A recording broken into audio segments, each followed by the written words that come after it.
The Headless Horseman.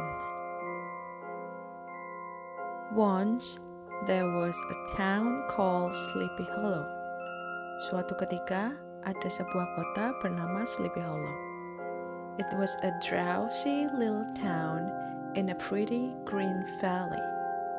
Kota itu adalah kota kecil yang sepi di lembah yang cukup hijau. Life there was always peaceful and quiet. Kehidupan di sana selalu damai dan tenang. But at night, the town was too quiet. Namun pada malam hari, kota ini terlalu sepi. Then you might see something move in the shadow. Kemudian kamu mungkin melihat sesuatu yang bergerak dalam bayangan. Then you might hear something moan in the dark. Kemudian kamu mungkin mendengar sesuatu dalam kegelapan. Then you might believe Sleepy Hollow was haunted. Kemudian kamu mungkin percaya kalau Sleepy Hollow berhantu. The people who lived there thought the whole valley was haunted.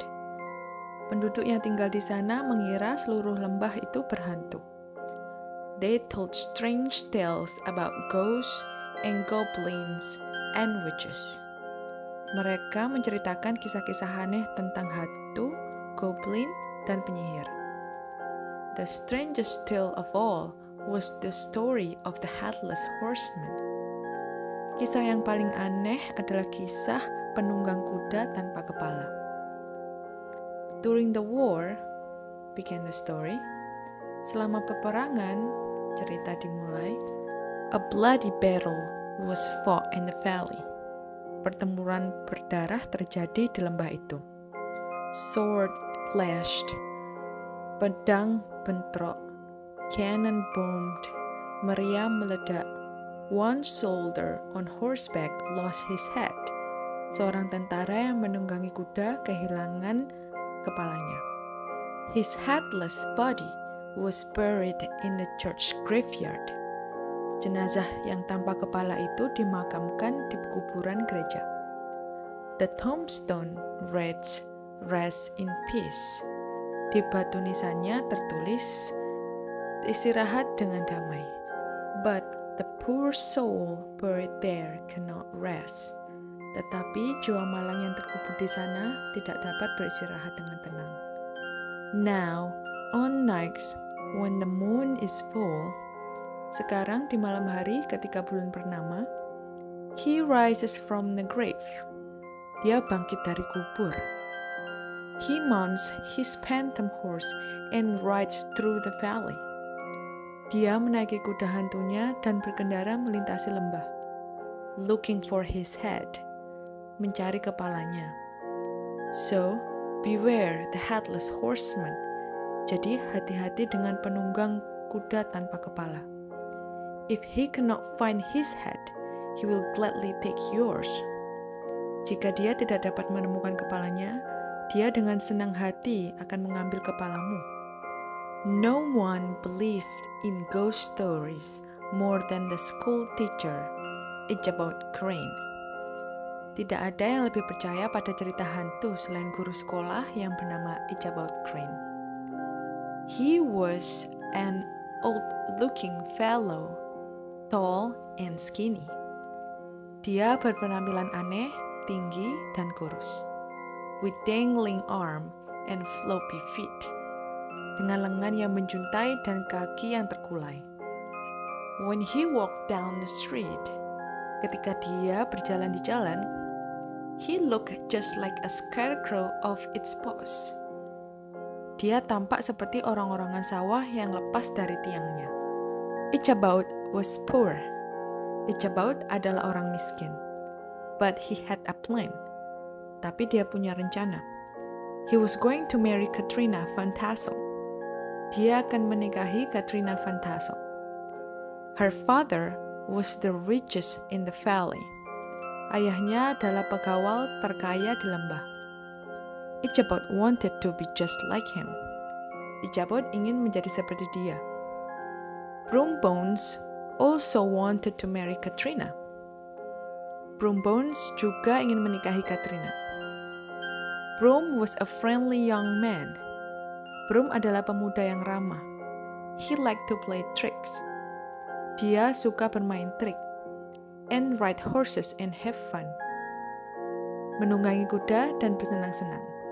All the young ladies liked him. Semua wanita muda menyukainya. Especially Katrina. Terutama Katrina. Ichabod did his best. Ichabod melakukan yang terbaik. To win Katrina's heart. Untuk memenangkan hati Katrina. He reads his favorite books to her. Dia membacakan buku favoritnya untuk Katrina. He sang his favorite songs to her. Dia menyanyikan lagu favoritnya untuk Katrina. He told her all about himself. Dia menceritakan semua tentang dirinya. Naturally, Broom Bones was jealous. Tentu saja, Broom Bones sangat cemburu. So he played a trick on Ichabod. Jadi dia mempermainkan Ichabod. Late one night, Broom sneaked into the schoolhouse. Suatu malam, Broom menyelinap ke gedung sekolah. He turned the whole place topsy-turvy. Dia membolak-balikkan seluruh tempat menjadi kacau balau. When Ichabod arrived in the morning, ketika Ichabod tiba di pagi hari, he was horrified. Dia ketakutan. Witches must have held a meeting here. Para penyihir pasti mengadakan pertemuan di sana. He was afraid to teach that day. Dia takut untuk mengajar hari itu. Then one afternoon, an invitation came. Lalu suatu sore sebuah undangan datang. The Van Tassel were having a party. Keluarga Van Tassel sedang mengadakan pesta. Ichabod jumped for joy. Ichabod melompat kegirangan. He sent his pupils home and started getting ready. Dia menyuruh murid-muridnya pulang dan mulai bersiap-siap. He put on his one and only suit. Dia mengenakan satu-satunya setelannya. He combed his hair.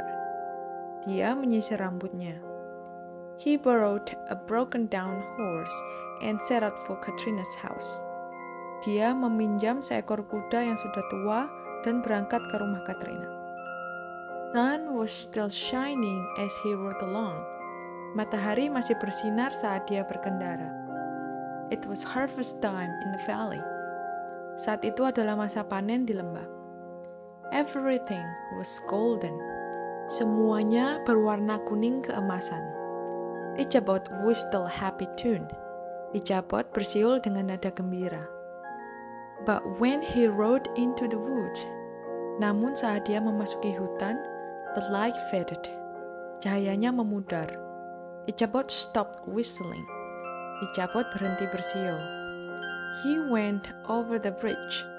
Dia melewati jembatan. And past the church. Dan melewati gereja. Then he saw the church graveyard. Kemudian dia melihat kuburan gereja. It gave him the shivers. Hal itu membuatnya merinding. Ichabod's horse was very slow. Kuda Ichabod sangat lambat. It was already dark when Ichabod arrived at the party. Hari sudah gelap ketika Ichabod tiba di pesta. Katrina's house was lit up like the moon. Rumah Katrina menyala seperti bulan. Someday, thought Ichabod. Suatu hari, pikir Ichabod. All this will be mine. Semua ini akan menjadi milikku. Then some other poor sap will be the school teacher. Kemudian, orang miskin lainnya yang akan menjadi guru sekolah. And I won't even invite him to my parties. Dan aku bahkan tidak akan mengundangnya ke pestaku. Ichabod went inside. Ichabod masuk ke dalam. Katrina was dancing with Broom Bones. Katrina sedang berdansa dengan Broom Bones. He tapped Broom on the shoulder. Dia menepuk bahu Broom. He said. Katanya. May I cut in? Bolehkah aku menyela? Broom stepped aside and let Ichabod dance with Katrina. Broom menyingkir dan membiarkan Ichabod berdansa dengan Katrina. By and by, lambat laun, Broom tapped Ichabod. Broom menepuk Ichabod. But Ichabod would not step aside. Namun Ichabod tidak mau minggir. Instead, he thrilled Katrina away. Sebaliknya, dia memutar-mutar Katrina. Broom was angry. Broom menjadi marah. Later that evening, sore harinya, Broom went outside. Broom pergi keluar. An old man was telling ghost stories. Seorang laki-laki tua sedang menceritakan kisah hantu. And there was Ichabod. Dan di sana ada Ichabod. Believing every word. Percaya pada setiap kata yang dikatakan orang tua itu. I saw the headless horseman just last night, said Broom. Aku baru saja melihat penunggang kuda tanpa kepala tadi malam, kata Broom. He raced me for a cup of punch.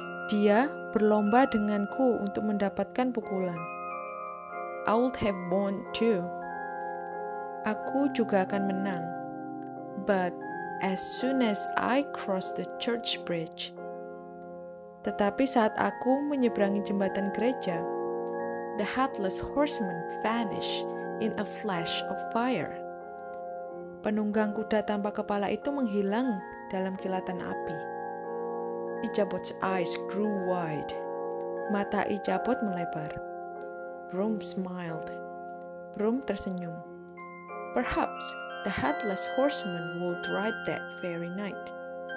Mungkin penunggang kuda tanpa kepala itu berkuda setiap malam. The party was over. Pesta telah selesai. Ichabod was the last to leave. Ichabod adalah orang terakhir yang pergi. He was miserable. Dia sangat sedih. He had asked Katrina to marry him. Dia telah meminta Katrina untuk menikah dengannya. But she had turned him down. Tetapi dia telah menolaknya.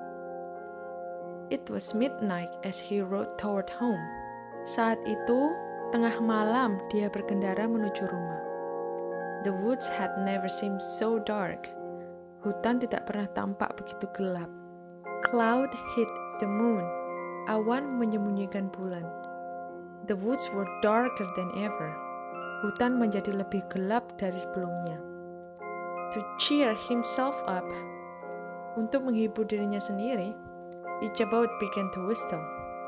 Ichabod mulai bersiul. Ichabod looked around. Ichabod melihat sekeliling. In the shadow stood a huge dark ship. Dalam bayangan berdiri sosok gelap yang besar.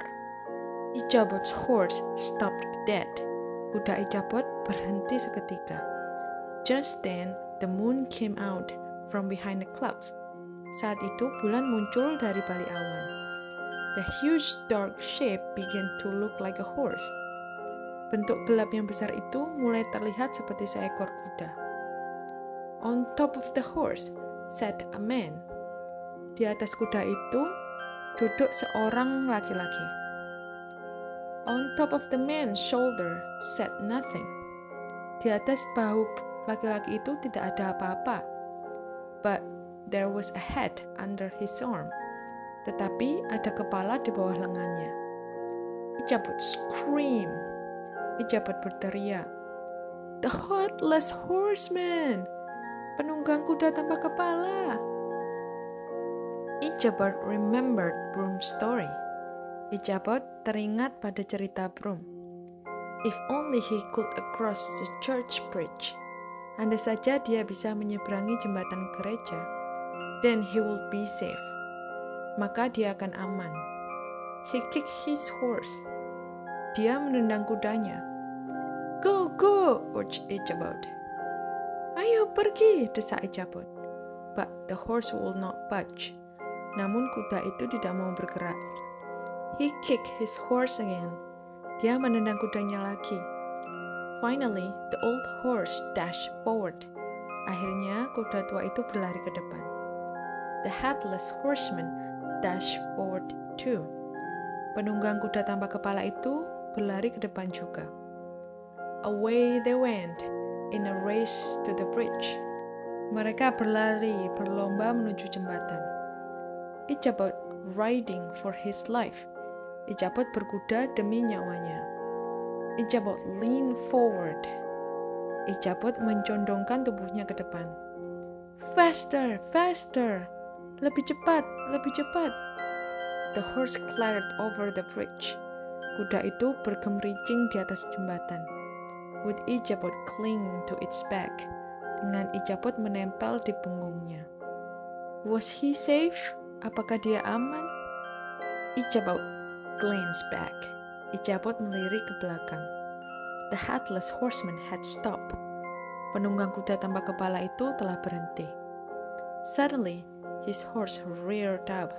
Tiba-tiba, kudanya terangkat. And with a chilling laugh, the headless horseman hurled his head across the bridge. Dan dengan tawa yang dingin, penunggang kuda tanpa kepala itu melemparkan kepalanya ke seberang jembatan.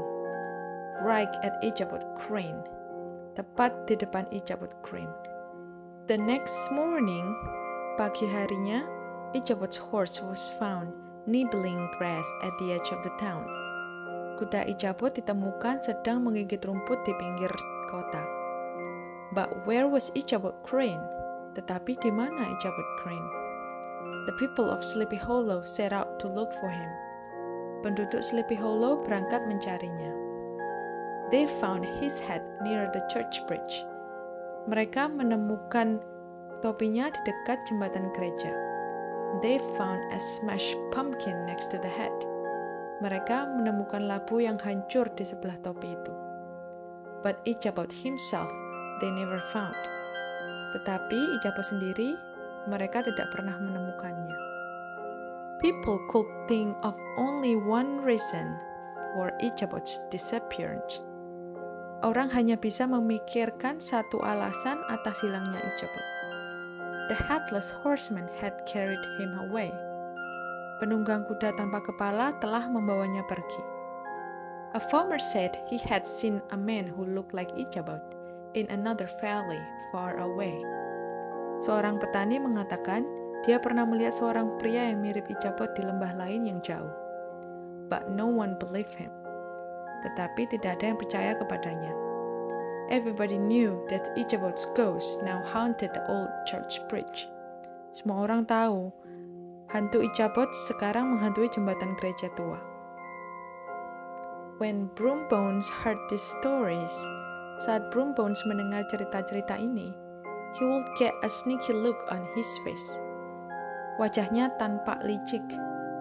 If he knew what really happened, seperti dia tahu apa yang sebenarnya terjadi. He wasn't telling, tetapi dia tidak akan menceritakannya. The end.